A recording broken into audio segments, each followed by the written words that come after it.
വളരെ എളുപ്പത്തിൽ ഉണ്ടാക്കാൻ പറ്റിയൊരു 4 മണി പലഹാരത്തിൻ്റെ റെസിപ്പിയാണ് ഇന്ന് ഷെയർ ചെയ്യുന്നത്. റവ വെച്ചിട്ടാണ് ഈ ഒരു പലഹാരം തയ്യാറാക്കി എടുത്തിട്ടുള്ളത്. അപ്പോൾ ആദ്യം തന്നെ ഒരു കടായിലോ പാത്രത്തിലോ നമുക്ക് 1.5 കപ്പ് വെള്ളം ചൂടാക്കിയെടുക്കാം. വെള്ളത്തിലേക്ക് നമുക്ക് ആവശ്യത്തിനനുസരിച്ചിട്ട് ഉപ്പ് ചേർത്ത് കൊടുക്കാം. വെള്ളം നന്നായിട്ട് ചൂടായി വരുമ്പം നമുക്കിതിലേക്ക് 1 കപ്പ് റവ ചേർത്ത് കൊടുക്കാം. റവ വറുത്തതോ വറുക്കാത്തതോ ഏതായാലും കുഴപ്പമില്ല. ഞാനിവിടെ വറുക്കാത്ത റവയാണ് ചേർത്ത് കൊടുത്തിട്ടുള്ളത്.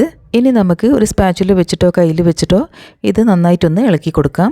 റവ ചേർത്ത ഉടനെ തന്നെ ഇത് ഇളക്കി കൊടുക്കണം, അല്ലെങ്കിൽ ഇത് കട്ട കുത്തിപ്പോവും. അധിക സമയമൊന്നും എടുക്കില്ല, റവ പെട്ടെന്ന് തന്നെ കുറുകി കിട്ടും.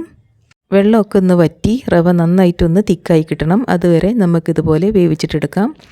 ഇപ്പോൾ അതിവിടെ നന്നായിട്ട് ഡ്രൈ ആയി കുറുകി കിട്ടിയിട്ടുണ്ട്. ഇനി നമുക്ക് ഫ്ലെയിം ഓഫ് ചെയ്യാം.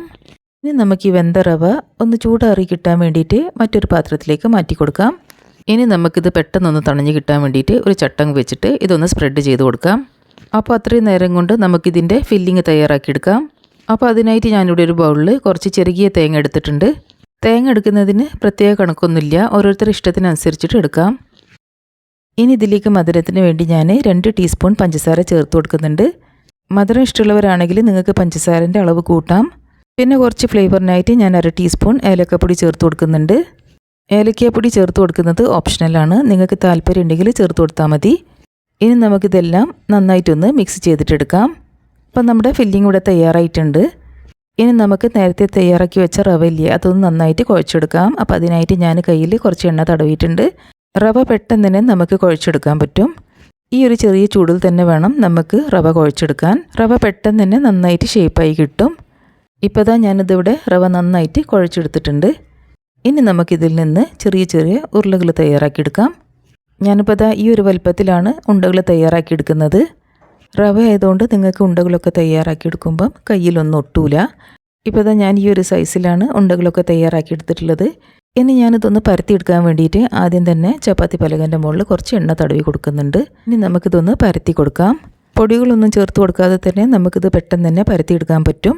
ഇത് തീരെ ഒട്ടിപ്പിടിക്കൂല. അപ്പോൾ ഞാനിതിവിടെ ഒരു പൂരിൻ്റെ വലുപ്പത്തിലാണ് പരത്തിയെടുത്തുള്ളത്. ഇനി ഇങ്ങനെ അല്ലെങ്കിൽ നിങ്ങൾക്ക് കൈ വെച്ചിട്ടും പരത്തിയെടുക്കാൻ പറ്റും. ഇനി ഇതിൻ്റെ അകത്ത് നമുക്ക് ഫില്ലിങ് വെച്ച് കൊടുക്കാം. ഇനി നമുക്കിതൊന്ന് ഫോൾഡ് ചെയ്തെടുത്തതിൻ്റെ ശേഷം ഇതിൻ്റെ എൻഡ്സൊക്കെ ഒന്ന് നന്നായിട്ട് ഇതുപോലെ പ്രസ് ചെയ്ത് കൊടുക്കാം. വെള്ളം തടവി കൊടുക്കേണ്ട ആവശ്യമൊന്നുമില്ല. ഇത് നന്നായിട്ടൊന്ന് ഇതുപോലെ പ്രസ് ചെയ്താൽ തന്നെ നന്നായിട്ടിത് സ്റ്റിക്കായി കിട്ടും. ഇപ്പോൾ ഞാനിതിവിടെ ഒരു പൂവടൻ്റെ ഷേപ്പിലാണ് തയ്യാറാക്കിയെടുത്തിട്ടുള്ളത്. ഇനി ബാക്കിയുള്ള മാവും നമുക്കിതുപോലെ തന്നെ ഷേപ്പ് ചെയ്തെടുക്കാം. ഇനി നമുക്കിതെല്ലാം ഒന്ന് ഫ്രൈ ചെയ്തിട്ടെടുക്കാം. അതിനായിട്ട് ഞാനിവിടെ ഒരു പാനിൽ ഓയിൽ ചൂടാക്കി എടുത്തിട്ടുണ്ട്. നിങ്ങൾക്ക് ഓയിലോ വെളിച്ചെണ്ണയോ എന്ത് വേണമെങ്കിലും യൂസ് ചെയ്യാം. ഓയിൽ ചൂടായി വരുമ്പോൾ നമുക്ക് ഓരോ അടകളും ഇതിലേക്ക് ഇട്ട് കൊടുക്കാം. ഇനി നമുക്ക് ഈ അടകളൊക്കെ മീഡിയം ടു ലോ ഫ്ലെയിമിൽ വെച്ചിട്ട് ഫ്രൈ ചെയ്തിട്ടെടുക്കാം. ഒരു 2-3 മിനിറ്റിന് ശേഷം നമുക്കിതൊന്ന് മറിച്ചിട്ട് കൊടുക്കാം. ഇതിൻ്റെ കളറൊക്കെ മാറി ഏകദേശം ഒരു ഗോൾഡൻ കളർ ആകുന്നവരെ നമുക്കിതുപോലെ ഫ്രൈ ചെയ്തിട്ടെടുക്കാം. ഇപ്പോൾ അതായത് ഫ്രൈ ആയി കിട്ടിയിട്ടുണ്ട്. ഇപ്പോൾ അതിൻ്റെ 2 സൈഡും നന്നായിട്ട് മുരിഞ്ഞ് കിട്ടിയിട്ടുണ്ട്. അപ്പം ഇനി നമുക്കിത് എണ്ണയിൽ നിന്ന് കോരി മാറ്റാം.